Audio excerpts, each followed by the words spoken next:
Good afternoon, everybody. Thank you all for coming. Bruce Johnson just said he was going to do line dancing for that song. So if you didn't see it, it already happened. What a beautiful day in Tellico Village. Wasn't today magnificent? It's great to live here, isn't it? I want to thank you for coming, and thank you for delaying your cocktail hour. I do guarantee you'll be home in time for Tellico midnight. Today's town hall is the official kickoff of our villagers' input into our long-range strategic plan. The outcome of this process will determine the future of Tellico Village for the next 6 to 20 years. We've put a lot of work into this already, and there's a lot of work to get done. But I'm sure you'll agree that this is an extremely important and impactful project. Now, as property owners and as owners of Tellico Village, it's critically important that the Long-Range Planning Advisory Committee gets your input. We need to know what the needs of our village will be in the next 6 to 20 years, and we also need your input to provide the Board of Directors with guidance. I want to quickly go through the agenda. Right after I finish the agenda, Bruce Johnson's going to get up and say a few words and address some of the issues of the day. I will then follow Bruce and provide an overview of the long-range planning process and let you know what's coming in the future. The bulk of the time will be dedicated to answering your questions and getting your comments. Again, this is part of the transparency and the input that we are dedicated in supplying. Rick Carlin is going to be the moderator of the questions, and he will provide or give the questions to the appropriate individual. So with that, I'd like Bruce to come up, please, and give a few words, and then I will follow him. Thank you.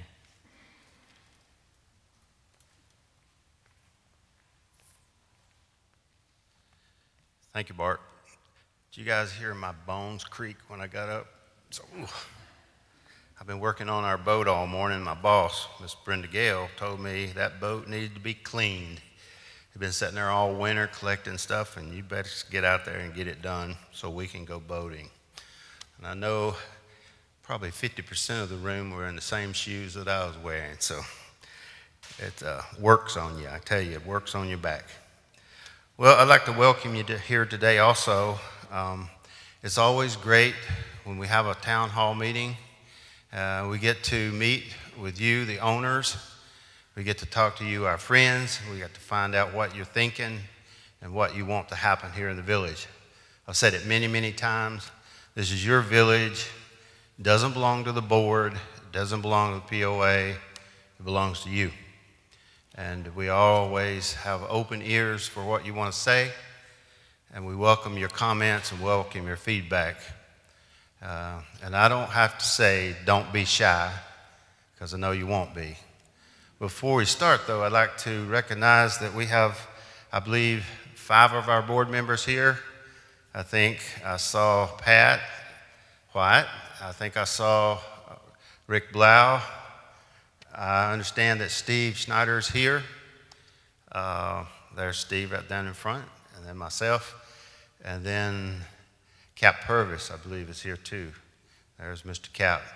Unfortunately, one of our members can't be here today. He's out traveling, and we hope he's safe and having fun. But I think we'll have just as much fun here today, too, so I'm looking forward to it. I'd also like to take a moment and welcome you to the future. You know, that's what this is all about, is where is this village going? I'd like to say that it's come a long way. We've been here 30 years. And we are a trailblazer in many ways.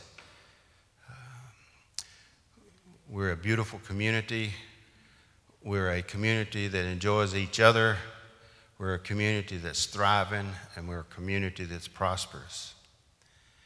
It always seems to happen that we're on the leading edge, and that doesn't happen without work.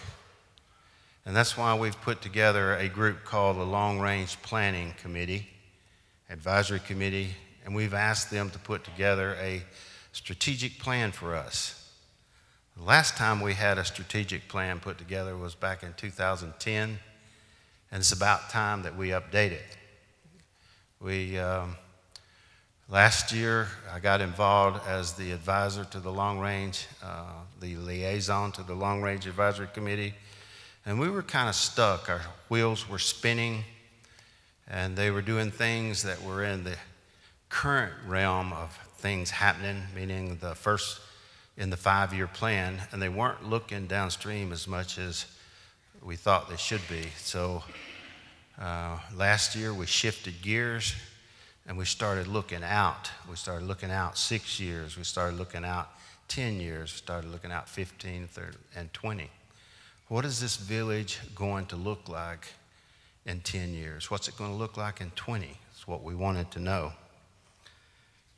But looking back over the last 30 years, if we hadn't had a forward vision, the boards that were before us, if they had not had a vision to look forward, we wouldn't have a wellness center. We would not have pickleball. We would not have kayak storage. There's many, many things that we wouldn't have. But thank God the boards before us had the foresight to look out on the horizon to see what we were going to need to keep people like you coming here. And that's what we're trying to do today, is to continue to look forward and look out and see what are we going to need. What's the next pickleball? What's the next thing that we're going to see on the horizon? If any of you were around last year or a couple years ago, my friend Joe Marlette, who's a former board member, did a great job of projecting what he thought the village was going to look like in the year 2025. And then something happened. We just kind of lost that vision for just a short period of time. But I think we've gotten it back. And now we're going to work on it, and you're going to hear about it today. So, you know, if you ever follow baseball and you follow history, there's a great baseball player that played until he was almost 80 years old. If you heard of him, his name was Satchel Paige. Satchel Paige had a saying that said, "Don't look back, because something might be gaining on you." You know, if we keep looking back as to what happened in the past, things will gain on us. This village will become stagnant. And a lot can happen when a village becomes stagnant, and that's not what we want to happen. We want to look forward and forget what's gaining on us, because we're going to outrun it, okay? So I was given 3 questions by Bart that I could answer today as to relates to long-range strategic plan. First one was, why is updating the strategic plan important to the board and to the property owners? Well, like I said, the last one was done in 2010. A lot's happened since 2010. I can only tell you, if you can imagine what's happened in the automated world and the electronic age, you just have to blink your eye and things change overnight. Things happen that way in life as well, with us living longer and living better, getting knee replacements, getting hip replacements, and still being able to play pickleball. Can you imagine that 10 years ago? Just can't imagine it. Also, village input is very important to us. Villagers' input is what guides us. We love when you guys tell us things.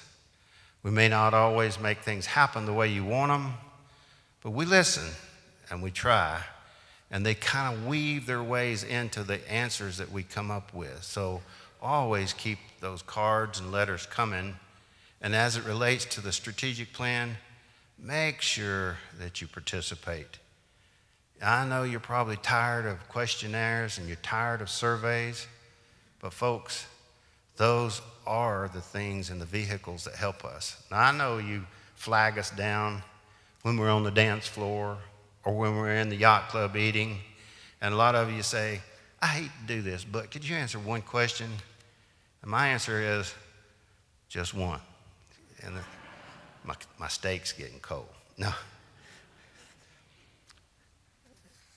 The second question that Bart asked me was, how will the board use your recommendations? I just said that decisions that we make are based on the input that we get from people. If you don't believe me, come to the board meetings and listen to a group for 30 minutes tell us how cold the water is in the therapy pool, you know? Just come and listen to them, and we listen. And then we promise them that we'll get back to them, and we will. We owe them an answer, and we'll give them an answer at the June 20th meeting. It may not be to their liking 100%. It may be that we can't do everything they want, but we'll strive to make them happy, because that's what it's all about, is living in this village and being happy. Also, I'm big on roadmaps. If you were around when I became board president last year, I created a roadmap and said, folks, here's how the board's going to get to the end of this year. And laid it out, and we followed it. And I think we had a great year last year. Well, we have modified that roadmap this year because we had several new board members, and we're following the roadmap.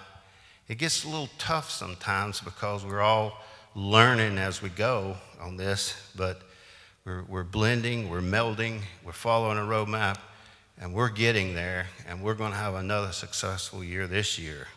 Same thing applies to the strategic plan. If you don't know where you're going, you're sure as heck not going to get there.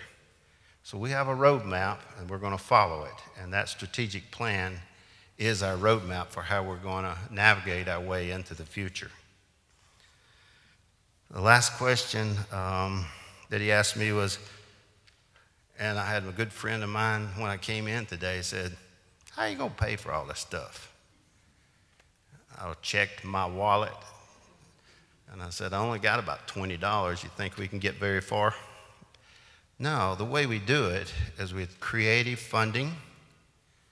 We do it by living within our budget. We live by putting money into reserves and having the reserves ready in case we need them, not only for emergencies, but for things that just pop up and say, if we want to be current, we need to do this. And that's what we do. We plan for those rainy days, and we plan for those days when we're thinking out of the box and we need to do something different. So we live within our budgets. We balance our budget every year. If we see one thing goes over, then we look for other areas in the budget that need to be reduced that won't cripple us and won't hurt us, and we find them. We're very frugal when it comes to spending your money. We think that if we wouldn't spend it, then you wouldn't spend it. If you wouldn't spend it, we shouldn't spend it.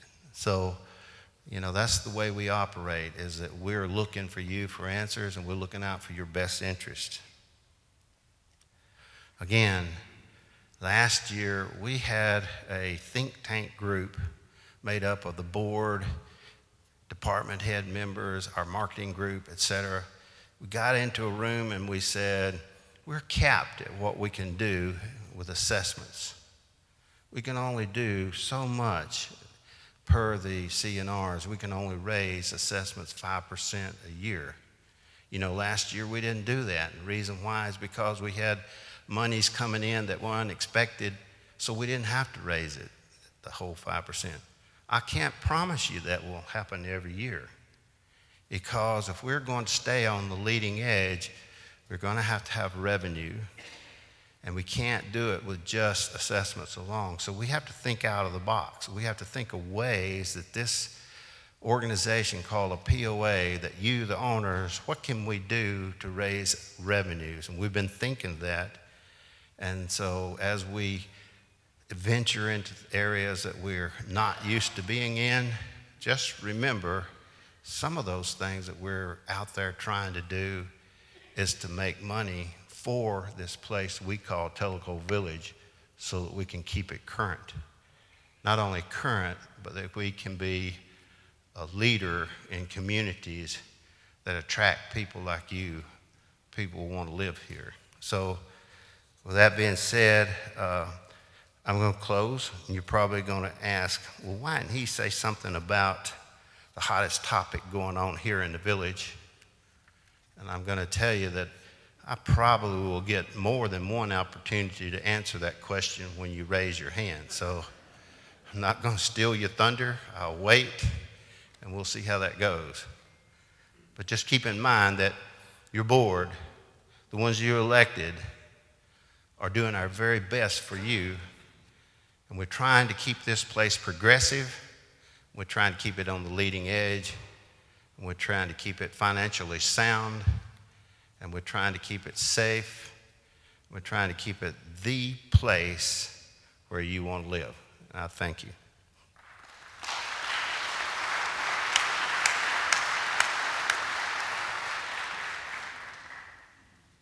Thank you, Bruce. That was right on target.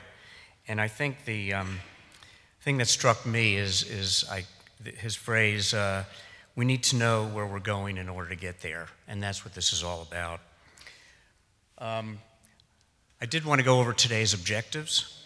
I'm going to provide you with some historical perspective on the past long-range plans.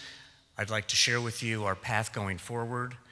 And we are going to have some audience participation by filling out the greenish card, which has 3 versions of a vision that we would like you to answer. We'll talk about that more in a second. A little housekeeping.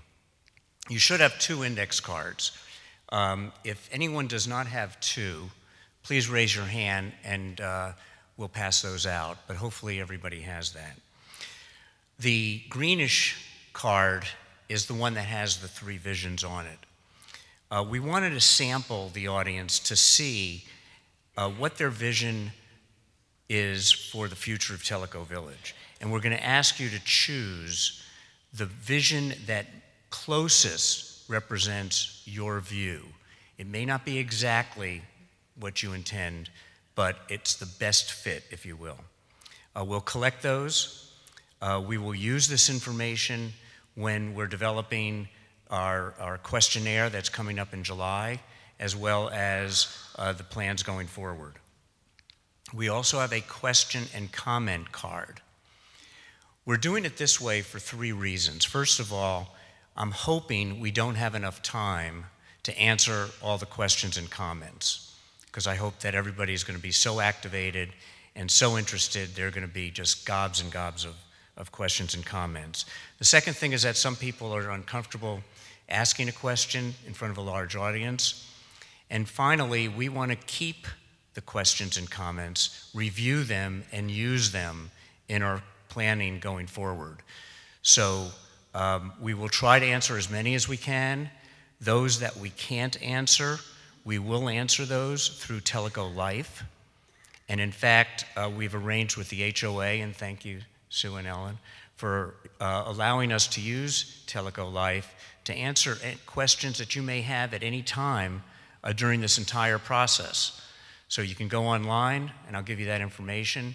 You can ask a question, and one of the members of our team will answer those. After the Q&A, which we're going to end around 5:45, I invite you to stop by one of the 3 tables, or all 3 if you want, which has much more detailed information on some of our data analysis and forecasting, on our amenities, and on the process that we're going to follow. So you should have the opportunity to get as much information as possible. Okay. Did want to explain to you our logo, because I think this is emblematic of how we're operating and how this is a group effort. You can see we have the POA, the HOA, New Villagers, and you, all parts of the puzzle. The POA, as Bruce said, asked us to review and renew the long-range strategic plan.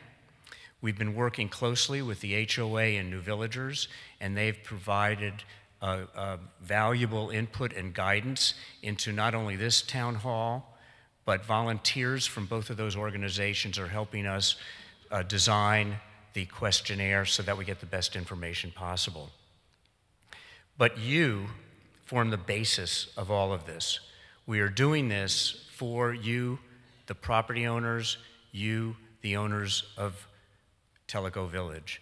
It's your village, it's your future. So a good friend of mine, George Bernard Shaw, well, I'm not that old, but he said, "We are made wise not by the recollection of our past, but by the responsibility for our future." Our goal today and our goal for this project is to focus on the future, 6 to 20 years out. That's not to say we're not going to learn from our past and we're not going to incorporate those learnings in our recommendations for the future. But we have to focus on the future and be prepared for the future if we want to remain a viable village. So who are we? Well, we are a subcommittee of the Board of Directors. Our goal, our charge, is to provide the Board of Directors with information and recommendations. And, as Bruce mentioned, to focus on the future. We have an all-star cast of characters. Many of them are here, who are on the committee. We have Wayne Enderle, who is sitting on the stage, Ed Groleman, who is going to be manning one of the tables outside, Sue Bologna, who prepared and organized this event, Rich Anda, who cannot be here because he's traveling somewhere, I'm not sure where, Italy? Okay, Italy, so I hope he has some good pasta. Mark Montgomery and Susan Kirk. And Pat White is our Board of Directors advisor. So to ensure that property owners have confidence in our long-range strategic plan going forward, we have developed a set of guiding principles that we are dedicated to live by. We mention these almost every meeting we have because they form the basis of our credibility and the way we're going to be acting going forward. And the first one, needless to say, is villager input. This is absolutely critical, as I mentioned before. We need to understand your needs. We need to understand what the future brings in your eyes. And we're doing this today through the town hall. We are going to have the questionnaire rolling out sometime in July. We're going to have focus groups sometime in September or late August, where there'll be an opportunity for small groups to get together and delve deeper into some of the issues that we'll be addressing. And of course, Tellico Life has the option to ask questions, and we'll be publishing information on that. Regular communication, transparency, and feedback. We want to reach all of our villagers. We know that there are approximately, I don't know what the number is, 40, 60% of our villagers who are not that activated or engaged. We need to understand what their needs are, we need to reach them, and we need to get them to participate. So you've already seen, hopefully, our article in the Connection, where they spelled my name wrong twice, by the way, but that's a whole nother issue. I'm used to it. The Telegram, the Board of Directors quarterly report, Tellico Life, and Tellico Village Broadcasting. We're going to continue to do that. We have a communication plan already designed where there will be regular updates. You will be kept abreast with what's going on, and through the transparency and feedback, you'll be understanding what is happening. Objectivity, very critical. We are very quantitative, as you will see.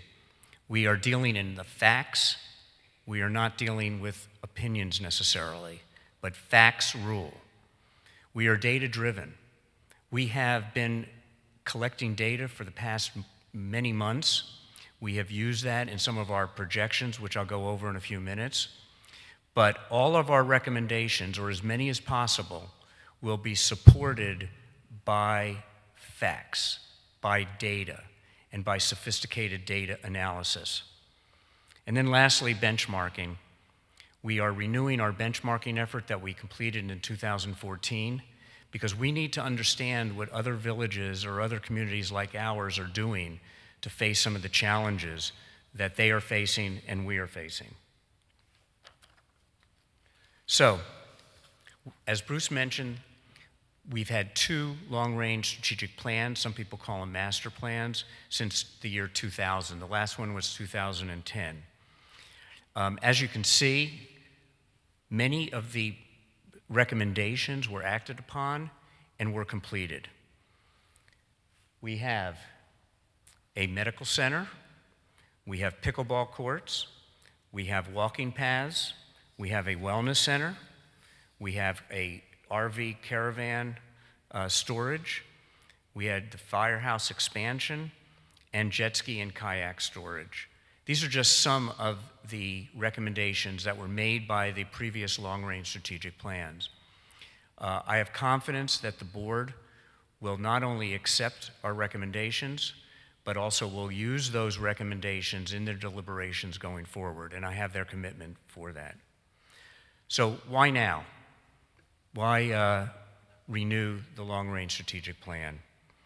Well, a lot has happened since 2010. We've recovered from the Great Recession. We have seen significant growth and demographic changes within our population.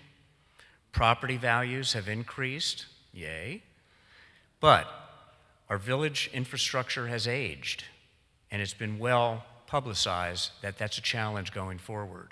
And maintenance costs are increasing and will increase for the future. So it's a perfect time really for us to address our future needs. Now, in 2017, we started this project, and we did the following. We interviewed approximately 30 plus individuals who are managers of the various services and amenities here in the village. We talked to subject matter experts, such as realtors and marketing folks. We met and talked to various organization presidents, such as the HOA and New Villagers and so on. And we asked them, what are some of the issues that you think we will face in the future? We also reviewed all the surveys that were conducted, and we looked to see what the surveys showed, and we used that going forward. And we also looked at we web reviewed, if there's such a word, about 50 communities and looked at what they're doing, what amenities and services do they have that we may benefit from, and how they're dealing with the future. And then finally, we did some growth forecasting, and I'll go through that in a lot more detail. But the output of that was we came up with 8 major themes that we're going to be addressing this year. And these are growth and demographic shifts, Tellico Village social fabric. I'm going to be going into more detail on those 2. And then I'm going to briefly mention housing options, recreation, infrastructure, aesthetics, financing, and waterfront development. What I'm hoping is that after your input, we'll have even additional themes that we need to consider and make recommendations on. So again, your input is critically important. Okay, growth and demographic changes.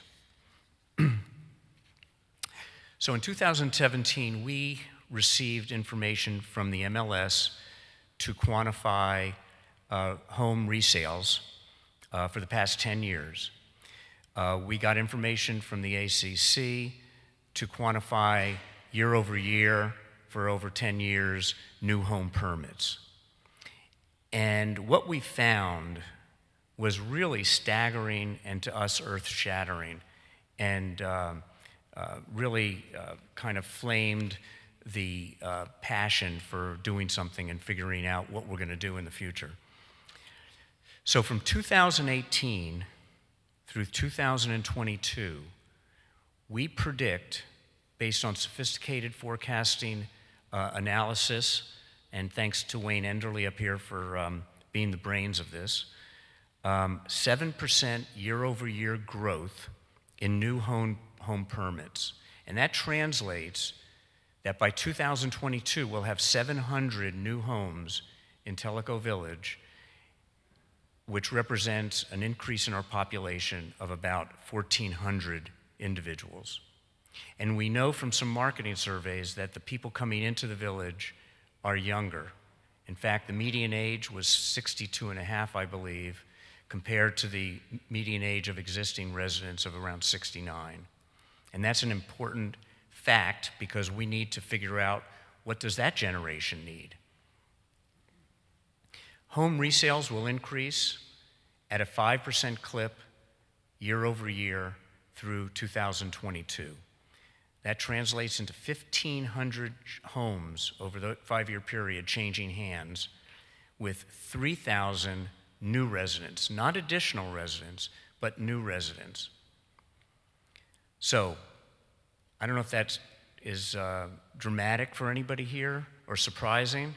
I know we've all noticed an increase in sales and sales signs, but quantifying like that and projecting forward, I think, shows that we are going to be facing challenges. Why? Because additional people and new people coming in who have not signed up for the wellness center or not signed up for golf are going to be utilizing our amenities, our facilities at a greater rate, which stresses the system and also stresses potentially the capacity that we currently have in the village. And it's something that we're addressing. This next slide, I think, says it all. Tellico Village will have between 2,700 and 4,500 new residents by 2022. So, if you look at the top number, 4,500 new residents, that's about a 60% change. 60% change. The 30% number represents a very conservative, almost a worst-case scenario. And we looked at macro and microeconomic factors when we came up with this. So we looked at interest rates, we looked at the builders' projections, home builders' projections in the economy. We looked at all sorts of things. We looked at the baby boomer population to see how that was progressing. But this estimate really shows that we face challenges, we need to anticipate those challenges, and we need to figure out what we're going to do based on that. Next one is our social fabric. I love this quote. When, I think it was in the marketing survey, we read some of the comments, and there were a lot of comments. I mean, it was about that thick, and we read them all. And one person wrote, "We come here for a variety of reasons, but we stay here because of the social fabric." Social fabric is our friends, our activities, our clubs, this church, you got it, all of that. Now, the social fabric really is the glue that holds this community together. And it does attract people, but it also retains people. Now, the traditional way of looking at a long-range strategic plan is to consider each of the amenities or services in silos. And that is useful, and we are going to do that. But in addition, we're changing the paradigm and looking at how each of these silos interact with one another and influence the social fabric. And that's critically important because social fabric is why we stay. I think we have an excellent social fabric here, and we want to at least maintain that, if not enhance that. So I'm just going to go over the rest of the major themes in a second, briefly. We're going to look at housing options. What are the future needs in terms of housing? Do we need more lock and leave apartments or condos? Do we need more patio homes? Do we need smaller homes? These are all the issues that have come up in surveys, and we need to address those. Recreation, are we outgrowing our current recreational facilities?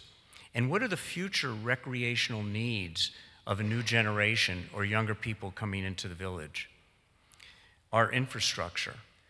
Can our infrastructure support this increased growth and increased number of new people coming into the village? Tellico Village aesthetics. How do we keep our village fresh and maintain what we have today? And financing. Bruce mentioned financing. That is a challenge, there's no doubt about it. But we're going to be looking along with our finance folks and the board for alternative funding options and strategies. And then finally, waterfront development. One is very important, and that is, how do we figure out the dock issue? Right now, it looks like we don't have enough, it doesn't look, we don't have enough docks. And with all these new people coming in, they're going to want to buy boats, and they're going to want to know where they're going to put them. And we have to solve that nut. But we also need to see how can we maximize the value of our waterfront. When you look at surveys, our number one amenity, if you will, that attracts people and keeps people here is Lake Tellico. I want to share with you a little bit of our strategic roadmap. I'm not going to spend a lot of time on this, but I wanted to give you an idea that this is a well thought out process, and we have timelines that we will meet, and it culminates with a report to the board of directors in the beginning of February. So I really hope we have this many people at that readout, because I think it'll be very enlightening. But we have a communication campaign that started several months ago. That is going to continue. I hope you don't get sick of seeing all the articles and notifications, but we feel it's extremely important that we get everybody involved. We'll continue to collect and analyze data. The town hall is today, obviously, but we will provide you with an update sometime in the near future with the results of the survey, or the vision survey, that mini survey that we have today. We're going to have the focus groups, as I mentioned, benchmarking, and the final report. So these are ongoing initiatives with a timeline, and you'll be kept abreast of where we are and how we're doing.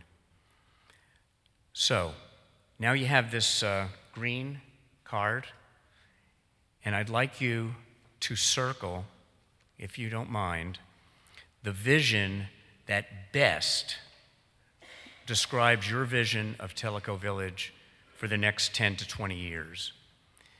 It may not be exactly what your vision is, but what is the best fit? And as I said, this is important because not only are we going to give you the feedback on it, but we also are going to use this information in developing the long-range strategic plan. It will provide some guidance to the board of directors. One caveat: these are probably going to be, maybe they may be modified a titch, but they definitely are going to be on the questionnaire. So just because you filled it out today, when you do fill out the questionnaire, make sure you choose the best vision that you have on that questionnaire, because we need to have integrity in terms of the data. So first one, as is, no enhancements. Maintain the village as it is without adding additional amenities or expanding existing facilities. Assessments and fees are only increased for existing infrastructure maintenance and inflation.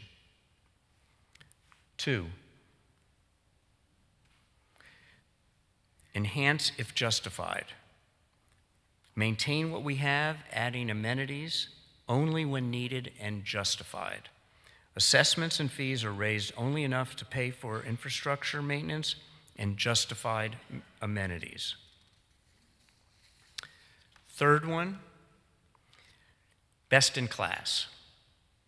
Tellico Village will set the standard for active adult communities by continuously improving our community and by adapting to our property owners' changing needs. Assessments and fees are increased to achieve a best-in-class community with a high-quality lifestyle, but remain competitive. So as you can see, there are three different visions. They're very different. I know that there are elements of our population who subscribe to each one of these. And what we want to know is what you want the board to consider. So very, very important. So I'm wrapping up so we can get to the questions. What are we asking you to do? Well, first of all, let's get involved. Please fill out the questionnaire. Not only complete the questionnaire, but spread the word. Talk to your neighbors, talk to your friends, talk to your interest groups, talk to your clubs. Get people to understand how important this is and that they need to participate. Because that 50% or so that is not participating today, we need to find out what they need to do or what they want. And send us your ideas and comments on Tellico Life. We will do everything we can to answer those promptly. Those answers will be published on Tellico Life, so they'll be available to everybody. I've got a, if anybody doesn't know how to get onto Tellico Life, here's the information, and I'm sure you'll all remember what's on this slide, so I don't have to repeat it. But essentially, sign in, or you don't have to sign in, and that's something actually I didn't even know, but it's open to everybody. Go to www.tellicolife.org, and you'll figure it out. So, in conclusion, we want to get your questions. So, please, if you have questions, write them down. I hope we have some already. Pass them to somebody at the end of the aisle. Our crack team of volunteers will collect those. We will collate those to make sure that questions aren't repeated, and I hope we have too many questions to answer. When you leave, drop off your vision card. If you have an extra, if you have your, if you have your question card, drop that off as well. We're going to be using that to count our number of people here. And then also, and lastly, stop by the tables. I think you'll find it very informative. I know we had some interest earlier today on I think it was on some of the data issues, not issues, but the data details that Wayne so expertly helped us with, and you'll learn more. And then finally, we're going to finish at 6 o'clock. I'd like to finish the questionnaire, the question and answers at 5:45, which will give you some time to stop by at the tables. And with that, I'm going to turn it over to Rick. And Rick's going to ask some questions to our panel, which is Bruce, Wayne, and myself. So thank you very much.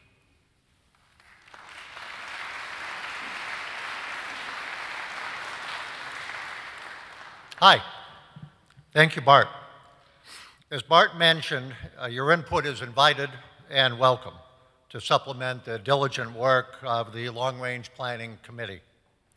As you submit your questions, please draft them to be as specific as possible. In that way, the Long Range Planning Committee can best respond to your questions specifically and directly. While Sue and Ed are collecting your questions, let me address a question to Wayne Enderle. Wayne was the kind of guru of the data. Wayne, what are the data sources for village growth projections that the Long Range Planning Committee presented here today? And what is the probability that these projections will actually occur? the sources that we used, Bart mentioned it. The hard data that we went and got was from the MLS listings from all the realtors that sell homes here in the village. And then we went and got from the ACC all of the new permit data. And that was what we used to do what I called a lagging projection, or using lagging indicators to project where we thought we would be in the next 5 to 6 years. But in addition to that, we have started looking at something that's going on now. And I don't know whether you know it, maybe you've read about it, but 10,000 people a day are reaching 65 in the United States. And that's going to continue, and it's the baby boomers, which classically runs from 1946 through 1964. And that group, or that, pig in a python, as it's been called, we were all a part of that. And that's what we're beginning to see. And we looked at that to see whether there was a correlation between those numbers of baby boomers reaching 65 and the number of people that were coming to Tellico Village. And we got a very good high correlation.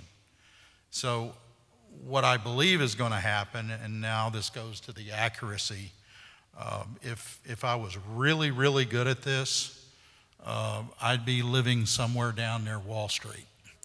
And I'd have a much bigger house. So there is certainly uncertainty, and the assumptions that go into this, it's based on all things continuing. If we end up with another recession, if we end up, with something going on in the political world, these are all things that can impact what the future might be. But overall, again, we banded it, was the best way we thought, so that, I may not know exactly what the real exact number is, but I'm pretty sure it's somewhere in that 30 to 60% range, and we just need to think about what are the implications of that.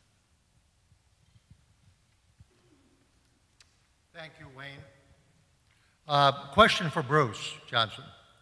Bruce, how does the POA board use the long-range strategic plan in their work?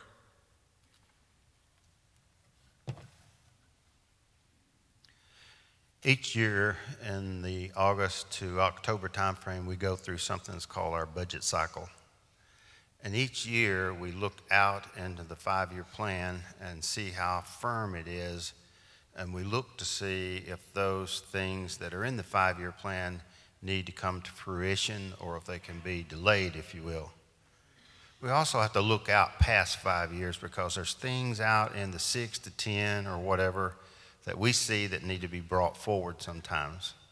And sometimes we bring those forward and they replace things that are in the 5-year plan, and those that are in the 5-year plan get moved out. So while we have a 5-year plan, it's not a 5-year budget. It's a budget with a 5-year plan and then an out-year plan, if you will.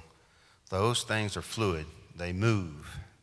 And it's up to the board to look at how much revenue we're going to have, how much we have in the reserves, and how much additional money is going to come in the next year or so out. And we have to plan, obviously, for maintaining what we have. For those who know me, I've always said that we have to have a balance. We have to have a balance between maintaining, and we have to have a balance between what we want to do to keep growing. So it's a balance. Sometimes we have to spend more on maintenance and less on growth. Sometimes we spend less on maintenance and more on growth. So it's up to the board to be to maintain the balance, if you will, and that's what we do. We start it in August. We go through until we get the budget approved. And when we approve the budget for the next year, we approve or accept, if you will, the plan for the next 5 years. And we also task our long-range planning group to then accept these approvals and these acceptances and move forward and keep the strategic plan going. Rick, I just wanted to mention one thing that I think is important. And Bruce mentioned that we have a 5-year plan, and it's for the budget, but it is not funded, correct? Our purview is 6 to 20 years out.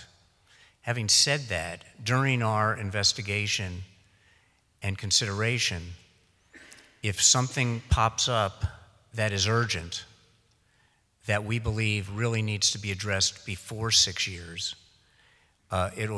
we will go to the board, explain it and justify it, and the board will take action as appropriate.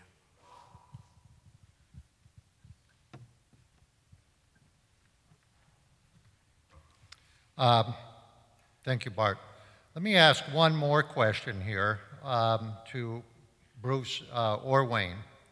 How does the POA's theme of the last couple years, repair, replace, and renovate, link into the long-range strategic plan?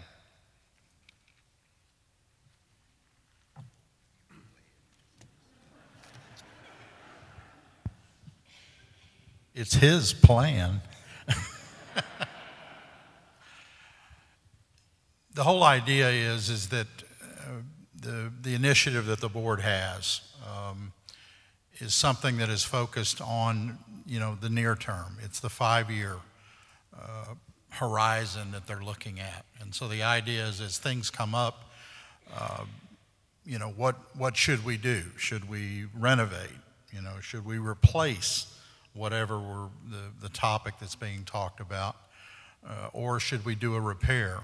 And those are classic questions when you're talking about and you're dealing with capital projects and capital planning, exactly what you want to do. And so it fits very well within a short time frame, and it can extend out even more. What we're doing is looking at capacity of amenities. We're looking at how many people can the wellness center support? How many people, how many pickleball players can the existing courts support? How many docks do we have? What's the projection for those numbers of docks?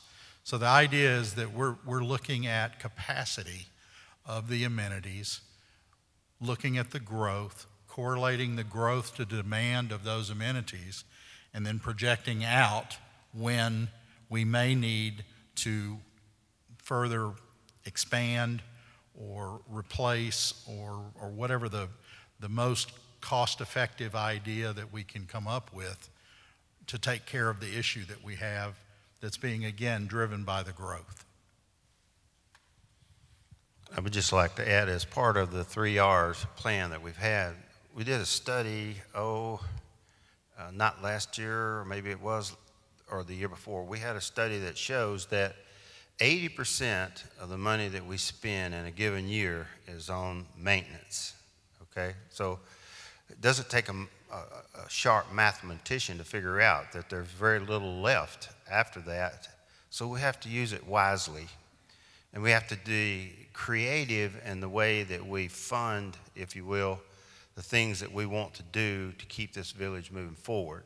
Perfect example is the medical center. There was a lot of concern when we brought up the medical center about, do we really need it, and how are we going to fund it? We're already got road problems, this, that, and the other. But if you look, you figure out very quickly how we did that. We went out and found someone that was willing to build us a medical center, or actually we built it, and they pay for it on a monthly basis. And at the end of 10 years, that building becomes ours, scot-free, if you will. So an innovative way of going out and finding a way to bring something in here that our people wanted. And so will we be able to do that with other things? We'll see. We'll try. But there may be other innovative ways that we can do things too. We are working with the local government, the county government. We're working with the state legislature We're constantly trying to figure out ways that we can make things happen here. And ever so often, I won't say that we get lucky, but our hard work pays off. And so, yes, we do have to spend a lot on maintenance. We have to maintain this infrastructure, but we're not giving up on the fact that we want to keep moving forward, and we will find ways to make things happen.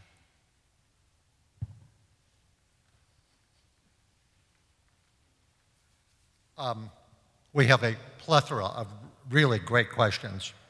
Let me start here. What metrics are in place to help determine when it's time to expand amenities?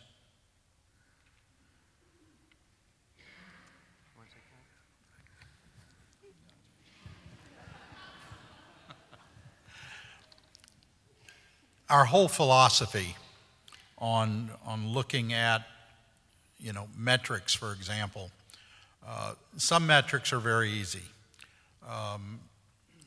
Boat docks, okay?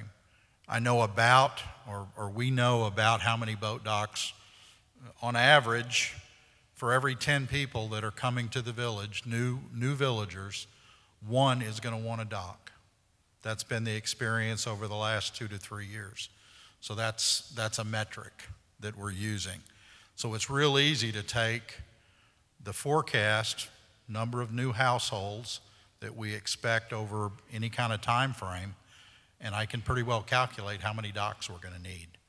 And so in the next 5 years, we're going to need about 250 docks. In the next 20 years, we're probably going to need about 700 docks over what we have today. And now you start thinking about, well, do we have room to put those in? Do we have the land? There's a whole lot of issues start coming up as you start doing that. Other metrics we're talking about, we're looking at, is there a correlation between the performance of the restaurants? In other words, at what point do we need a new restaurant? Okay, and we're looking at, exactly what their financials are, what their per capita bill or expense, whatever you want to call it, what the average couple, let's say, spends at one of the restaurants. Other metrics that we're looking at, the rec center, okay? We know that about 35% of every household has a membership at the rec center. So I can look at that and I can determine, okay, what is the growth going to be as far as demand on facilities in the rec center? And we also know, for example, one of the metrics that we've come up with or looked at is that of the 35% of the households that do have a membership, about two-thirds of those have a family membership, 1/3 have a single family or a single membership. So that's just a few examples of some of the things that we're doing. The one issue that we've got to keep working on, we haven't sat down. Jim West has got a tremendous number of stats when it comes to number of rounds, golf, participation, and we're going to start mining that data to see what we can find and see what metrics make sense to kind of analyze what we ought to be doing, if anything, in the golf arena.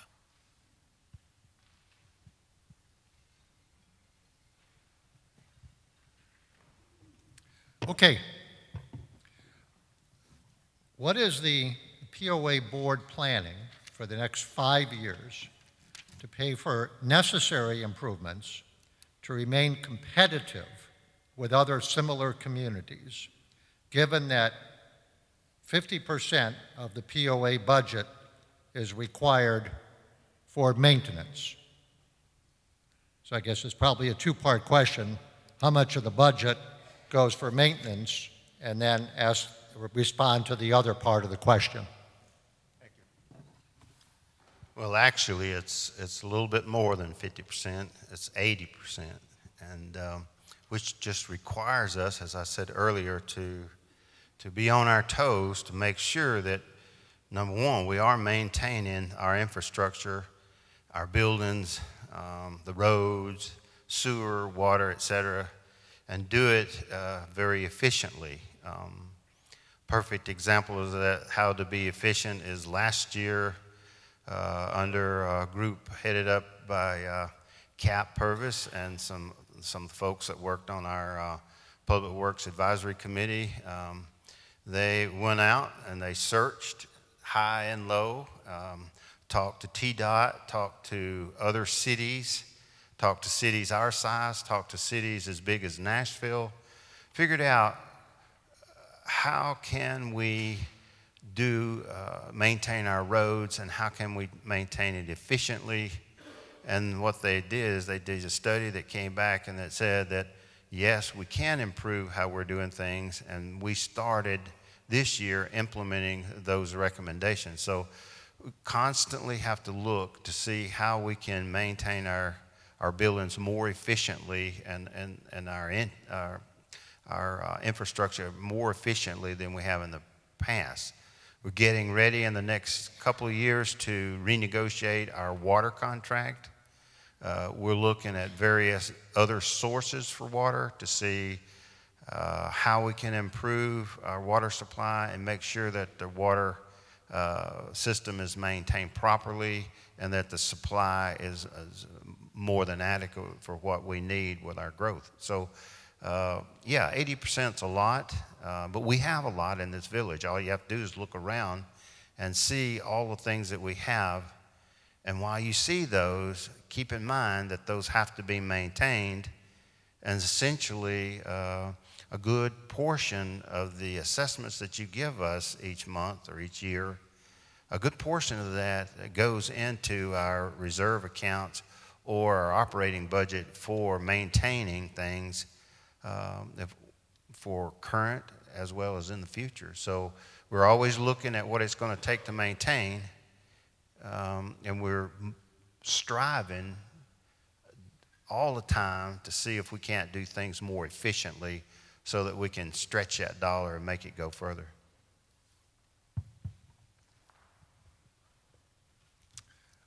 Wayne, much of the data that you presented shows population increase for the village and the effect on amenities, values, et cetera. What is the benefit of continued population increase for Tellico Village? I think, like, all growth, it comes, with a rose and it comes with thorns. Of course, with the growth, there's higher demand for homes. More homes sell, prices go up. So there's one benefit. On the other side of the coin, you want to get on a treadmill at 7 o'clock in the morning, and you have to wait in line. So, from a viewpoint of, it's kind of in the eye of the beholder. It's what you're looking for in the future.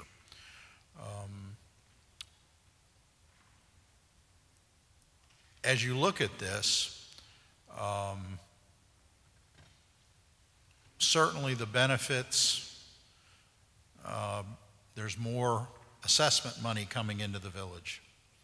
Okay, so potentially if you look at it from a fixed variable cost, we have a fixed cost for maintaining the infrastructure, and as more people come in, that allows you more dollars to be able to invest in more amenities or expanded amenities.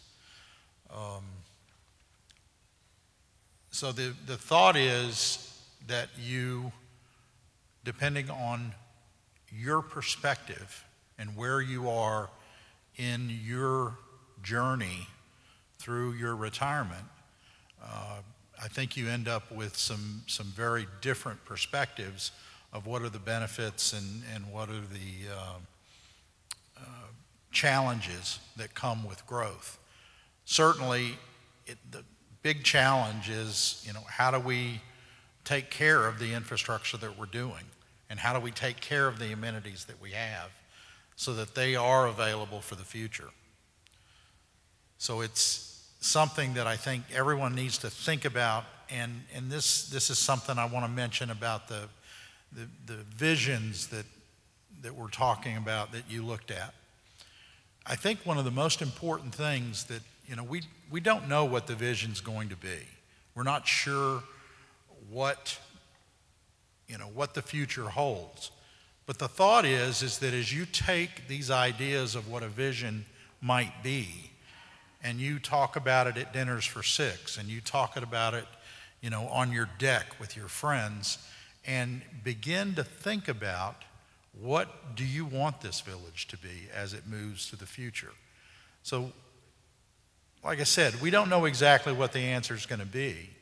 So these questions or these ideas or thoughts that you can take and talk about them. What does it mean? What does it mean to your groups and your clubs? When you get together and you're playing bridge, this is something to talk about as to what does the future hold for the village. Wait a second. Please. A few years back, there was a movie called Field of Dreams, if you remember it. And the catchphrase in that was, if you'll build it, they will come. Well, we've built this village. Every mile of road that's going to be in the current village as we know it today has been built. Every water line that we needed for a village as it stands now has been put in place. Sewer lines for all of those lots as we see the village now have been placed. So we are ready. We have built it. Now we want them to come. When them coming fulfills the projection that we would get to X% build out. And that's what we're trying to get to, is to get to that projection when this village was built. Now, there are some reserved areas that one of these days will be planned. They'll have to build new roads. They'll have to put in new water. But the developer, as the way we see it, is responsible for that. So not us, the owners right now. So yes, we want to fill this place up. We want to build it like it was intended to be. We want to sell the lots, because when we sell these lots, we're selling them. There's going to be a roof going to be put on those, and then they become contributing owners just like you and I. And then we have to use their money smartly, and we have to maintain this village smartly and grow so that, as Wayne said earlier, you're not standing in line to get onto a treadmill. So that's our responsibility, and that's why we're trying to do this long-range planning now, is if all these people come because we've built this village, how are we going to get ready for them? And that's what we want you, our owners, to tell us, is what do you think we need to do to get ready for the future?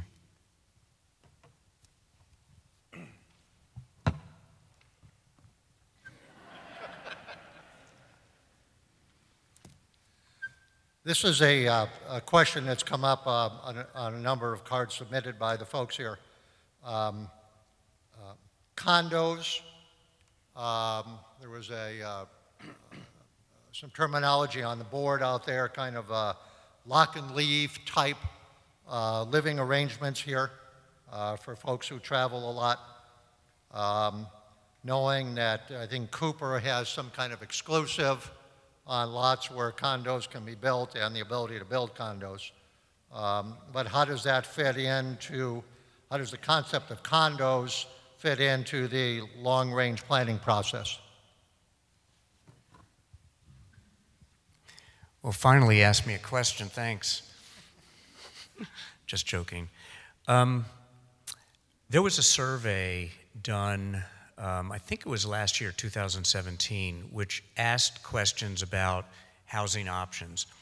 And I don't remember the statistics, but a significant percentage of individuals indicated that if they were to downsize that they would choose a condo, a patio home, or an apartment if that was available. They also indicated that they would most likely stay in Tellico Village. Right now, we have a limited number of condos, and as you know, we're building through Mashburn. We're not building, but Mashburn is building some of the smaller homes to meet the need. One thing that we tend to forget is that we have a fairly diverse community. We have a significant number of single individuals who have expressed a desire to have an option where there's no maintenance, where they can lock the door and go on vacation and not worry about it. I can tell you as I get older and my property gets more complicated, it looks more and more attractive to me after mowing the grass yesterday. But there seems to be a demand for that, and that's something that we are going to be exploring. What is the need? What are the potential options? What are the benefits, and what are the risks? I know we had a town hall as well, I believe it was last year, where there were 3 developers. One was from 5 Star, was talking about independent living. There was somebody from the Pinnacle Group who had a project plan for building, I believe it was a 6-story condo, mixed use with some retail at the ground floor. And there was a gentleman who was looking to build a planned, I don't know what you would call it, a subdivision within Chattooga with, I forget what they call it, but sort of like attached houses or closely situated townhouses. So all these things are in play. It's something that we're going to be looking at in more detail, but really further assessing the need. Hold on. I just wanted to add that we have a great marketing group, and one of the things that they do is they have partnering with builders in the area. And they partner with the real estate, some of the agents as well. But on the building side, if we know, for example, through our projections and through surveys and questionnaires and meetings and town halls, that our owners are wanting this, or potential people coming in here want different kind of housing than what we offer. One of the things that we do is we talk to our builders and we make suggestions. And then if they're have the wherewithal to satisfy an itch, if you will, then they'll take matters into their hands, and they'll move out in the direction so long as the properties that we have are zoned properly. Our marketing group takes a lead in that, and talking to our builders and letting them know the people that come in on these surveys and these tours that we give them. They give us feedback and they let us know the types of things that they're looking for. And sometimes we have it and sometimes we don't, but we always keep those things in our head, and then we talk to the builders that are in our program, and hopefully they'll be responsive to the information that we're giving them.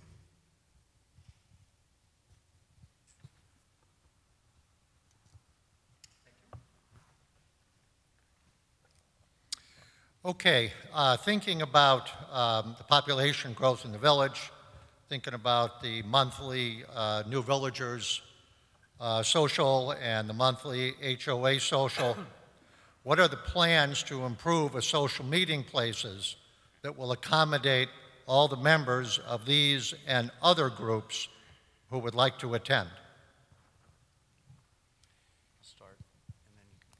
I'll start with this. We are well aware that there are some space issues, particularly for large events like New Villagers and like HOA. And like this, exactly. Thank you. So there are two things going on right now. Pat White from our board of directors is looking at some of the short-term solutions for parking and for meeting spaces. And by the end of the year, there should be some recommendations. We are looking more long-term.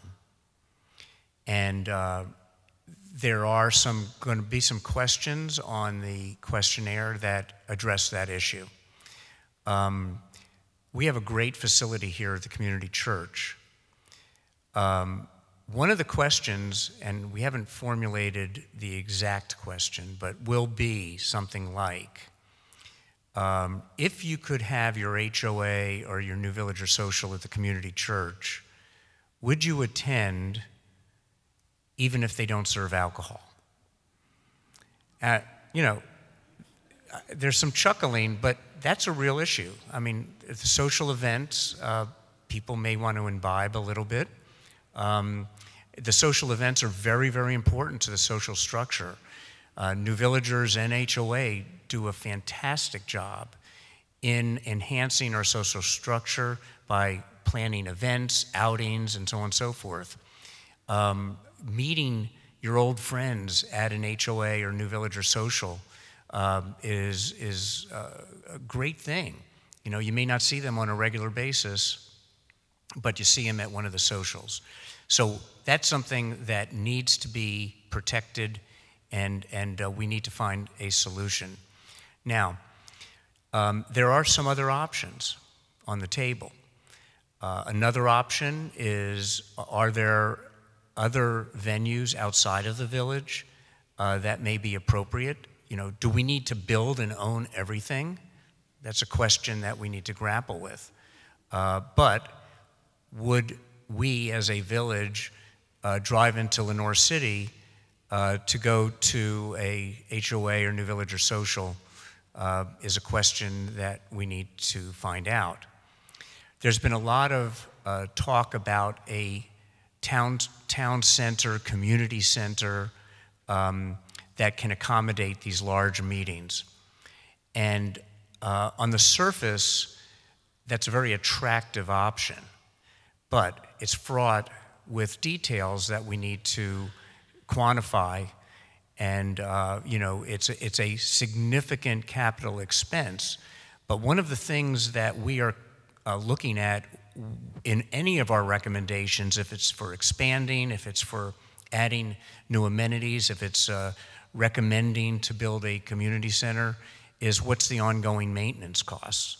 So that 80% may all of a sudden become 85%. I'm making that number up. But these are very thorny issues.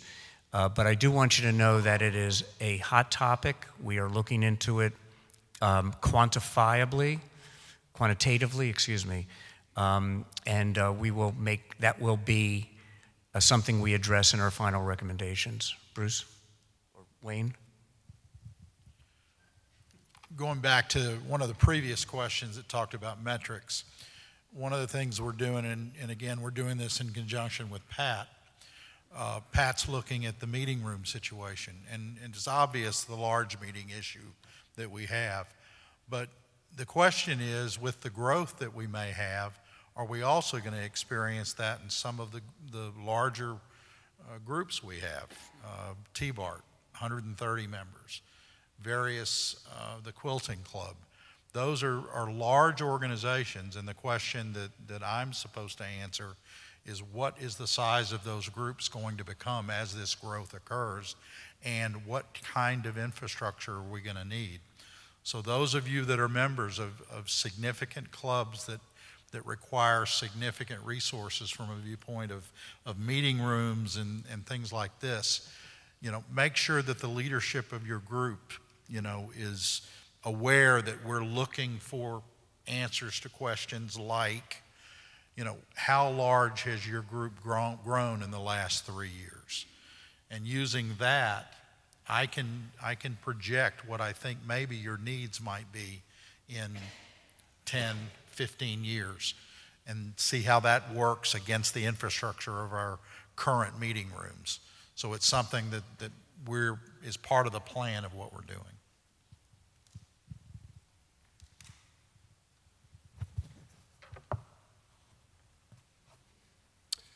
These are a couple items that showed up on a number of comment cards from the folks here. Pickleball courts are maxed out. When are we going to build more? What about the issue of covered docks?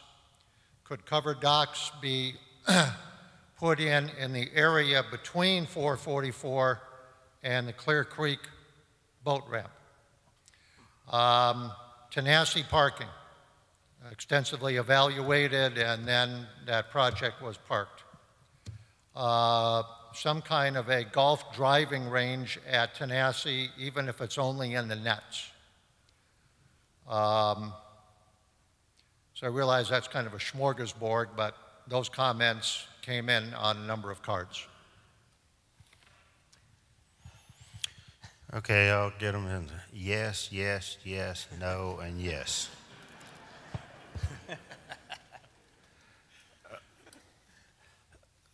Let me just start by saying that I'll answer them if I said I can remember you asked me. Let's go first with Tenacity parking lot. We did a study that said, yes, the Tenacity parking lot needed to be expanded, and we went out and got bids. We got designs, and basically for us to expand that parking lot and gain, like, I don't remember, it's like 20 parking spaces, and without redoing the greens and without doing practice greens, it just got to be cost prohibitive. I believe if someone's in the crowd that was on that group would remember me, but it seemed like it was like $10,000 per parking space that we were going to have to pay. It got to be, as again, cost prohibitive. So we decided not to do that, and then we rolled it forward to this year, and we were going to revisit this year, but then we said, oops, let's get Pat White to give us an answer. And so Pat volunteered to take a look at not only our parking shortage, but also the meetings that happen in these facilities that cause the parking problem. So you can't look at one without looking at both, and I think that's what Pat and his group are doing, as they're looking to say, why do we have a parking problem? And when do we have a parking problem? And can these parking problems be resolved by changing schedules and not necessarily by putting down more asphalt? Because the more asphalt we put down, as the people will tell you across the lake from Tenacity, it looks like they're staring at Sam's parking lot or Walmart parking lot. It is not pretty, okay? So we have that to fight with too. So suffice it to say is, yes, we recognize right now that there's a problem there. We are working the issue, and hopefully as Pat and them complete their study, we'll have some answers, whether they be short-term or long-term, but we will be looking at those. Pickleballs. We probably could not build enough pickleball courts to satisfy our pickleball players. It's just a great sport that people have discovered late in life. Irrespective of how many knees they lose and shoulders they lose, they still love that game, and we're glad for them. And we do want to look out into the future and see, with the usage that they have and the schedules that they have, do we actually need to build some? We also need to look at that in regards to tennis. How is tennis going? Do we need all the tennis courts we go out? Can we convert some of those tennis courts to pickleball? Our department head, Simon, will be tasked to look at that to see the usage of our recreational facilities. How are they going? What's the ebb and the flow? Because a few years back, probably 10 years ago, we probably didn't have enough tennis courts. And now they're not used very much. So do we need to get rid of them? No, because there are a group of people that play tennis, and we need to be able to provide for them. So we are looking at that. Our department head, Simon, is looking at that to see how are we using those courts and when will they max out. I know you guys that are playing saying they're maxed out now, but are they really? Is it just too hot sometimes to play? So do we need to add more fans? Is there other answers besides just adding more? So that's what we're tasked to do, is to look at that. And what was the other one? Oh, docks, covered docks. We have looked at covered docks, and we looked at it, and I'm going to tell you now, there is no place along this waterfront that anybody wants us to put covered docks. I mean, you know, everybody has a house, somebody has a house that looks at covered dock. I've been around a lot of places since that came up, and I've looked. There are some beautiful covered docks, and there's some ugly covered docks. And so even if we made them really attractive and somewhat added to things, people would resist it. So we went back to our docks people and said, you know, come forward with a better plan. They've come forward with some plans. They've come forward with off-water storage. We're looking at that. We know that we've got to do something about docks, and we are looking into it, but I can't sit here and promise you that covered docks is the answer. I can't promise you that covered docks is not the answer. I just know that it is an issue right now that we have to work on, and our docks committee, they're hard at work trying to convince the board that we need to do something. And so now we've listened to them. We've sent them back to do some more work, some preliminary work, like have you talked to TVA? The land where you want to put this stuff doesn't belong to the village. You know, will TVA let us? So there's a lot of footwork, if you will, to be done before we can ever actually start building more docks. Another one in that group? That's all? Okay. Okay, there's been a number of questions, comments, statements about the roads. The roads in the village are narrow and dangerous to walk and ride a bike. Because 444 is the flattest road, will there ever be plans for a walking bike path from one end of 444 to the other? Well, let me take a stab at the first part, and then if you want to, you can talk a second. The roads being narrow and hard to work on. When Brenda and I first moved to the village, we had 2 Vespa-like scooters. We bought them when we lived in the Annapolis area. Loved them because we had neighborhoods with wide streets, and if we were tooling down the road, people could go around us, and we had a great method. We came here. I drove my scooter around here on these small streets, but Brenda refused to get on them. She says, I'm not going around one of these curves or up over one of these hills, and somebody's going to be on the wrong side of the road. I know what you're talking about, and I know the fear that is associated with these small roads. Unfortunately, these roads are probably what they're going to be without major redesign.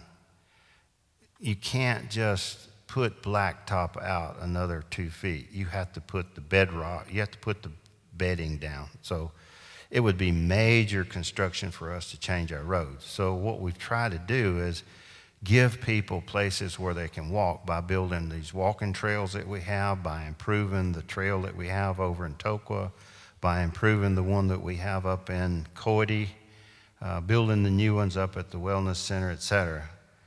Will there ever be a bike trail that goes from one end of 444 to the other? I don't know the answer to that. I can tell you that if Uncle Sam walked in here and said, we'll gladly build you a trail out there and we'll pay for it, we probably would not say no. You know, we would probably say, let's think about it, you know. But even if somebody came in here and said they would pay for it, we do know that there's still issues associated with a path that runs the whole length of the thing because of crime, because of people not wanting people in their backyard. So there's a lot to be considered other than the fact that building a bike and trail like that along 444 is it doable? Now, I don't have the wherewithal right now because we haven't really looked at it to tell you, yes, there's going to be one, or no, there's going to. We leave the door open. If we can partner with other government agencies to make it happen, before we do it, we come to you to see how you feel about it and if you want it. But no one's offered that yet, so it's really not on our agenda at the moment. Now, having said that, we have tasked Simon to look to see if there's a way up that we can build bike trails on lands that we own. And if so, then we can possibly do that.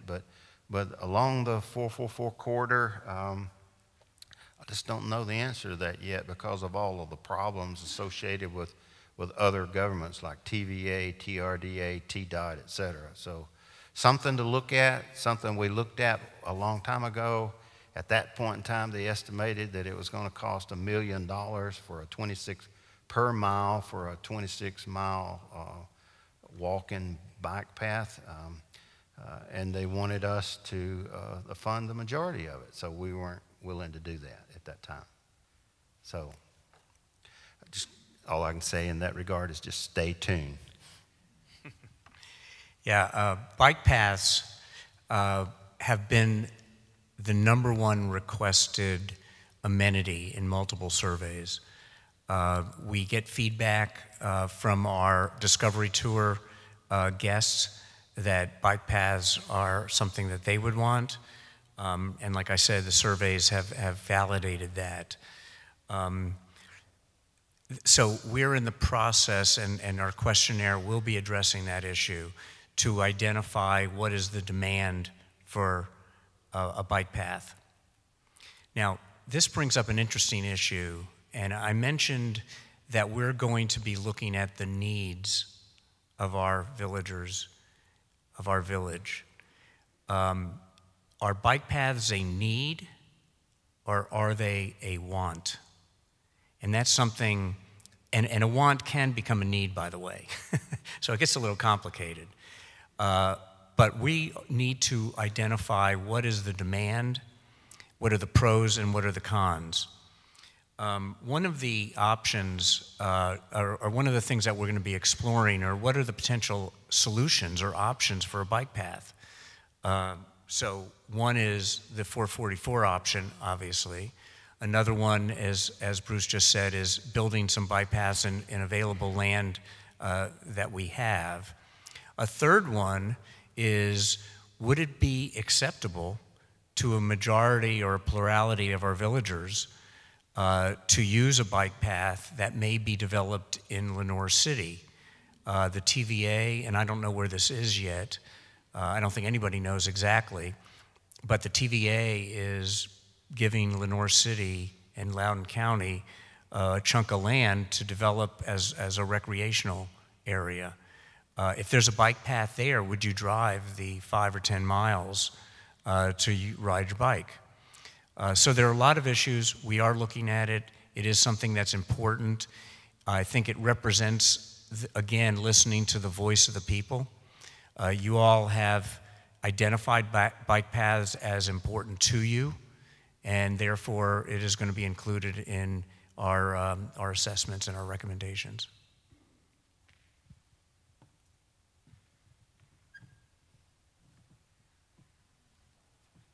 Thank you. This is kind of a macro revenue question. Adding an initiation fee for new residents for both existing homes and new home construction. This fee could help pay for improvements and fund future amenities. This would also help hold the line on annual assessment increases. What is the position of the board on such a fee? I'd love more than anything to hit each one of you sitting in this room with $20,000 a year, but I can't do it. CNRs won't allow it. Won't allow it to hit you with $20,000.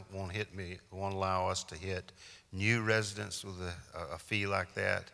or we can't single out any one group any different than we do you and I. So right now our CNRs won't allow that. If we wanted to try to do that, we'd have to go back to the homeowners, property owners, not just you and I, but everybody that owns a piece of property here, and get the CNRs changed. Very hard to do, and very unlikely for it to happen. So we have looked at that. People have made that recommendation in the past. It looks encouraging. You look at people like Rarity Bay. I believe they do some of the things like that. Wind River does, I believe. Unfortunately, their CNRs don't prohibit that. They're allowed to do it. Our CNRs won't allow that to happen now. So we can't do that at the moment. I can't say that in the future we'll do it. If we do it, we'd have to change our CNRs, and that's not on the table for us to do it at the moment.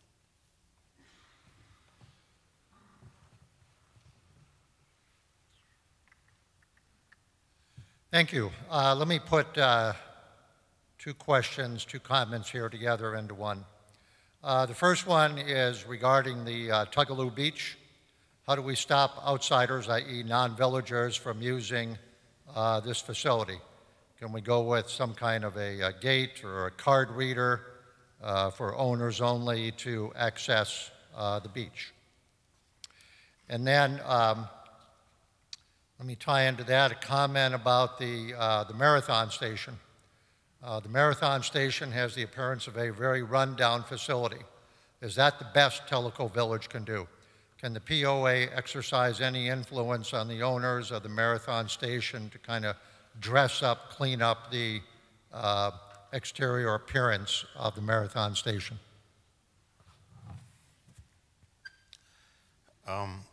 With regard to the Marathon Station, I would say they're within the boundaries of the Tellico Village, and they have to follow the Red Book, just like you and I as residents have to follow the Blue Book. If we haven't been diligent in making sure that they follow the Red Book, then that's our bad. We need to do better, and we will do better. If we're allowed to ask them to make changes and say current, we will do whatever it takes within the Red Book to make sure that they're following it. So I'll just say that. And then I'll take that as a hit that we need to pay more attention. And we will discuss that at our next board meeting, if you will. And the first part was? Tugaloo.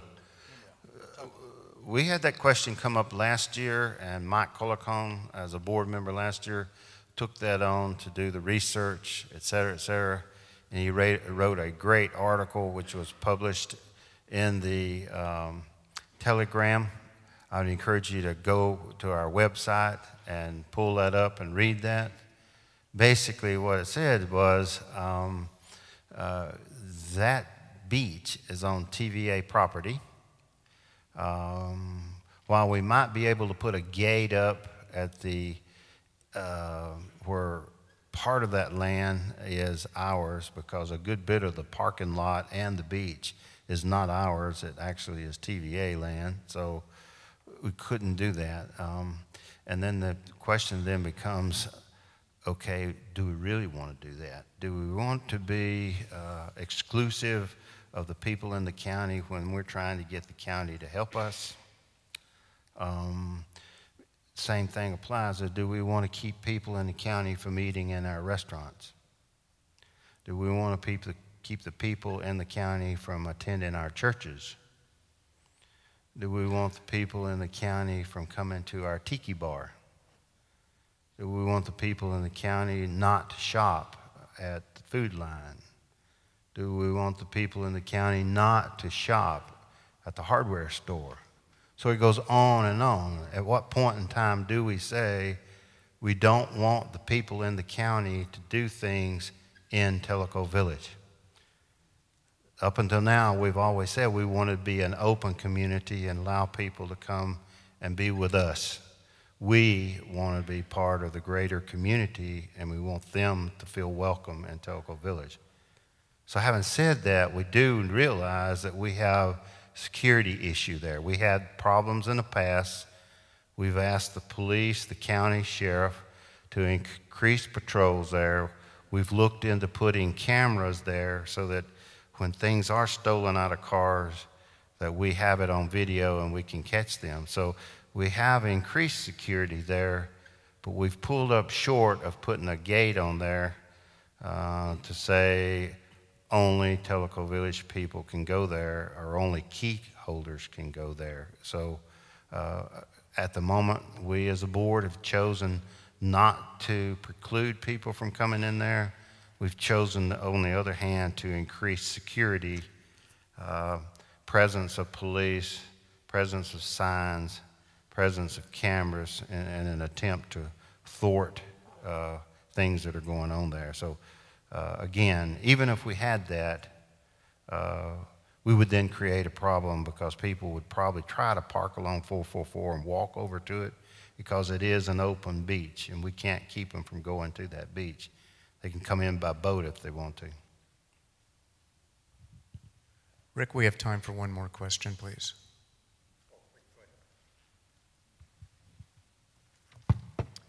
Okay, well, we'll finish up with the yacht club then. Given that the main dining room, upper dining room of the yacht club, has one of the best views of the lake around here, can we add a outdoor upper deck, expand out from the bar area for outdoor dining? That would certainly be a destination dining spot for Tellico villagers. That's an easy one. We don't know yet. We are in the process of working with Andy, and Wayne is obviously very involved in terms of looking at capacity utilization. There are financial issues that need to be concerned. What's the cost benefit and things like that. It is definitely something we're looking at, not specifically a second floor, but the need to expand the dining room and the dining services. So that is something that we are looking at and we'll be addressing. So thank you. I just want to close very quickly. First of all, I am overwhelmed by the attendance. Before everybody showed up, I was getting nervous that we were having a party and nobody came. But this has been really very, very gratifying. So thank you very, very much. Tell your friends what we're doing. Tell your friends to get involved. Tell your friends to fill out the questionnaire. Also, keep looking at Tellico Life. All the questions that were not asked, we will answer in a timely fashion. And one other thing, Tellico Village Broadcasting is going to edit the video from this entire town hall, and we'll make it a lot shorter and a greatest hits, if you will. I hope we had some. So anyway, thank you very much, and we'll be working together on this, so stay tuned. Thank you.